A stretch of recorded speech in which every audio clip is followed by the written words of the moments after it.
নমস্কার, সুপ্রভাত। কেমন আছেন সবাই? আমি অনন্যার ব্লগসের আরও একটি ঝাঁচকচকে নতুন ব্লগে আপনাদের সকলকে জানাই অনেক অনেক অনেক স্বাগত। আশা করছি আপনারা সকলে খুব ভালো আছেন, সুস্থ আছেন, সাবধানে আছেন, নিরাপদে আছেন। আমরাও বেশ ভালোই আছি। আজ দিনটি রবিবার, সকাল এখন 8:30 মতো বাজে। আপনাদেরকে সাথে নিয়ে ঠিক এখন থেকেই আজকের ব্লগটি আমি শুরু করছি।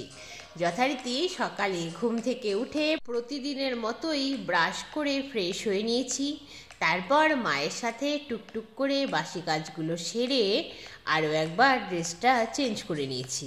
তারপর চা পর্ব মিটিয়েই সরাসরি ঘরে এসে আজকে শুধু বেডটা গোছানো নয়, আজকে বেডের যে বেড কভার, সেই বেড কভারটি আজকে চেঞ্জ করা হলো।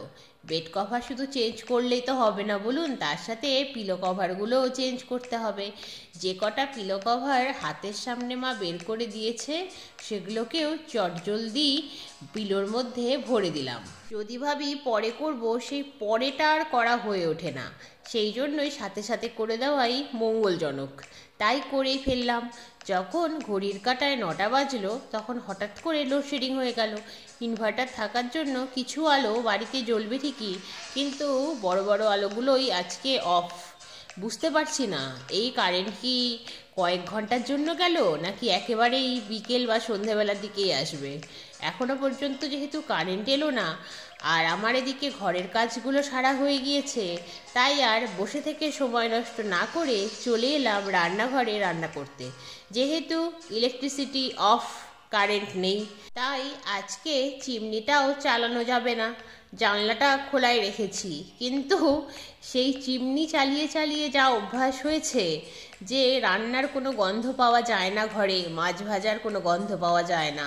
আর তাছাড়া তো রান্নার যে ঝাঁঝ, সেগুলো তো নাকে এসে লাগে না। আজ যেহেতু চিমনি চলছে না, আজকে রান্না করতে বেশ ভালোই টের পাবো বলে মনে হচ্ছে। যথারীতি দেখুন আপনাদের সাথে গল্প করতে করতে মাছগুলো তো ভেজে তুলেই ফেললাম, এদিকে ভাতটাকেও উপর করে দিলাম। আজ তো রবিবার, আজ তো ননভেজ খাওয়ার দিন। যদিও সকালের দিকটাতে পূর্ণিমা রয়েছে, মা পঞ্জিকা দেখে বলল পূর্ণিমা ছেড়ে যাবে দুপুর 2:38। আমাদের তো আজ লাঞ্চ করতে করতে ওরকমই হবে, কারণ শান্তনা দিদি আজকে লেট করে কাজে এসেছেন। যে বাড়িতে রান্না করেন সেই বাড়িতে যে ভদ্রমহিলা থাকেন উনি তো আজকে বাড়িতেই রয়েছেন। আজ যেহেতু সানডে, ওনারও ছুটি, তাই শান্তনা দিদি একটু লেটে কাজে এসেছেন। ওনার বাড়িতে না করে তো আমাদের বাড়িতে আসবে না। সপ্তাহের প্রতিটা দিন ভীষণ তাড়াহুড়ো, আর রবিবারে ভীষণ লেট করেন। কি আর করা যাবে, মেনে নিতে হবে। যেখানে কিছু কাজ তার ওপর ডিপেন্ড করে, সেই জন্যই মেনে নিতেই হয়। প্রতিদিন তাড়াহুড়ো করি ঠিকই, আজকে ধীরে সুস্থেই রান্নাটা করছি। আবার তো কালকে থেকে শুরু হবে সেই ইঁদুর দৌড়ের মতো ছোটোছুটি, তাই আজকে না হয় একটু আস্তে ধীরেই রান্না করি। আর আজ রবিবার হওয়ায় আজ আমরা ননভেজ খাচ্ছি, কারণ পূর্ণিমা ছেড়ে গেলেই যেহেতু খাবো, তাহলে ননভেজ না খাওয়ার তো কিছু নেই বলুন। সেই জন্যই আজ রান্না হচ্ছে 5 ফোড়ন দিয়ে আলু, বড়ি, বেগুন দিয়ে পাবদা মাছের হালকা পাতলা ঝোল, আর তার সাথে তো রয়েছে অ্যাজ ইউজুয়াল উচ্ছে বেগুন ভাজা। আর গতকালের কিছুটা ভাত রয়ে গিয়েছে, সেই ভাতটি ভাবছি আজকে ভাজা করব। একদিন ভাত ভাজা খেয়ে আমার জব্বর লেগেছে, তাই ভাবছি ভাত যেহেতু বেঁচেই গেছে গতকালের, সেই ভাত দিয়ে একটু ভাত ভাজা করে খেলে মন্দ হয় না বলুন।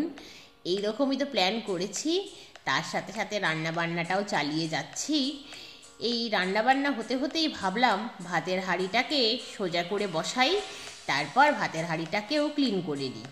এদিকে দেখুন আপনাদের সাথে গল্প করতে করতে আমার কিন্তু ঝোলটা হয়ে গেল কমপ্লিট। ঝোলটাকে নামিয়ে ফেললাম। এখন শুধু ভাতটা ভেজে ফেললেই রান্নাবান্না কমপ্লিট। এর মধ্যেই হঠাৎ করে শুনতে পেলাম বাইরে হইচই হচ্ছে। তাড়াহুড়ো করে বাইরে বেরিয়ে গিয়ে দেখি এক প্রতিবেশীর বাড়িতে সাপ ঢুকে গিয়েছিল, তাই উনি ইনাকে কল করেছিলেন।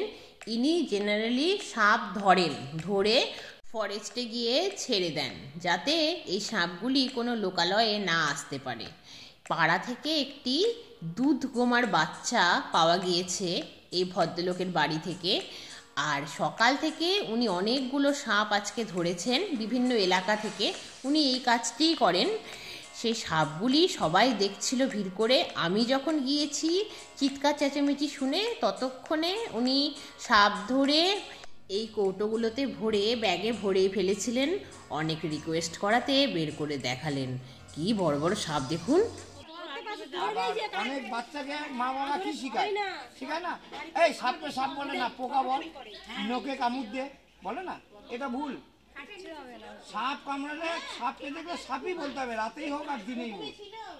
এই কারণে এই যে মণিপুরের বাচ্চা মেয়েটা মারা গেল, ছেলেটা সাপে কামড়াইছে দুপুরবেলা, মাকে বলছে মা পোকা কামড়াইছে। এখন কোন পোকা কামড়াইছে? আর ও আর বলতে পারছে না যে আমাকে সাপে কামড়াইছে।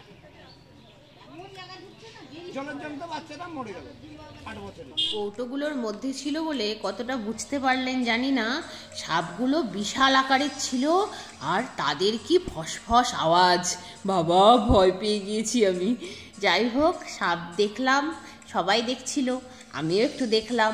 তারপর যথারীতি বাড়ি এলাম। বাড়ি এসে বাবাকে লাঞ্চটা সার্ভ করে দিলাম। তারপরে নিজেদের জন্য ভাত ভাজতে বসলাম। নিজেদের জন্যই বলবো, কারণ বাবাকে ভাত ভাজা দেওয়া হবে না। বাসি ভাত, তার মধ্যে ভাজা, থাক, দরকার নেই মানুষটাকে অসুস্থ করার।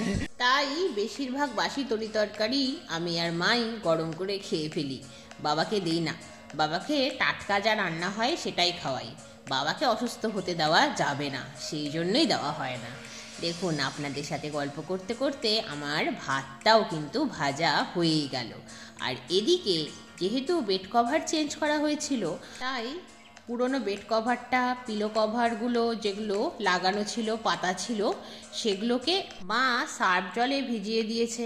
সান্ত্বনা দিদি বলেছিল আমি কেচে দেব, কিন্তু এখনো পর্যন্ত তার পাত্তা নেই। এরপর কখন এসে কখন কাচবে, কখন মেলবো আর কি শুকোবে বলুন তো।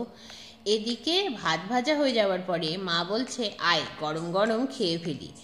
তারপরে সান্ত্বনা দিদি যখন এলেন তখন ঘড়িতে দুপুর 2:30 বাজে। সেই রান্না করেন যেই বাড়িতে, সেই বাড়ির কাজকর্ম করতে করতে এত লেট হয়ে গিয়েছে। কি আর করা যাবে, সবটাই মেনে নিতে হচ্ছে এখন। তারপর এসে উনি কাচাকাচি করলেন। তারপরে আমি আর মা ছাদে এসে জামা কাপড়গুলো মেললাম। ঠিকই, মনে তো হচ্ছে না শুকোবে বলে। আজ সকাল থেকেই দারুণ রোদ উঠেছিল, কিন্তু এখন তো বেলা প্রায় পড়ে আসার দিকে, তাই এখন আর শুকোনোর কোনো চান্সই নেই। তবুও মেলে দিলাম। তারপর যে কম্বলগুলো রোদে দিয়েছিলাম সেগুলোকে তুলে আনলাম। তারপর স্নান সেরে লাঞ্চ সারলাম। এখনো পর্যন্ত ইলেকট্রিসিটির দেখা নেই, কারেন্ট অফ। তারপর বিকেল হতেই জামা কাপড়গুলো তুলে ফেললাম। একটা জামা কাপড়ও শুকোয়নি, আমি তো সেটা আগেই জানতাম। যাই হোক, সব জামা কাপড়গুলো তুলে একটা একটা করে সিঁড়িঘরের ভেতরে থাকা দড়িগুলোতে মেলে দিলাম। এই দেখুন কি পরিস্থিতি। তারপর মা একটা একটা করে গাছে জল দিতে লাগলো। আমার বালতিটা যতক্ষণে ভরছিল ততক্ষণে ভাবলাম আজকে যে কমলা গোলাপটা পাপড়ি মেলেছে তার একটু গন্ধ শুকি। যদিও আমি অ্যাস্থমার পেশেন্ট হওয়ায় আমার ফুলের গন্ধ শোকাও মানা, তবুও একটু শুকলাম। তারপর এক এক করে গাছগুলোতে জল দিয়ে নিলাম। তাহলে আজকের মতো এই পর্যন্তই। আবার দেখা হবে অন্য একটি নতুন ভ্লগে। ততক্ষণ সবাই খুব ভালো থাকবেন। আজকের ভ্লগটি কেমন লাগলো জানাবেন। ভালো লাগলে একটি লাইক করে দেবেন। চ্যানেলে নতুন হলে চ্যানেলটিকে সাবস্ক্রাইব করে আমার বন্ধু হয়ে যাবেন। টাটা।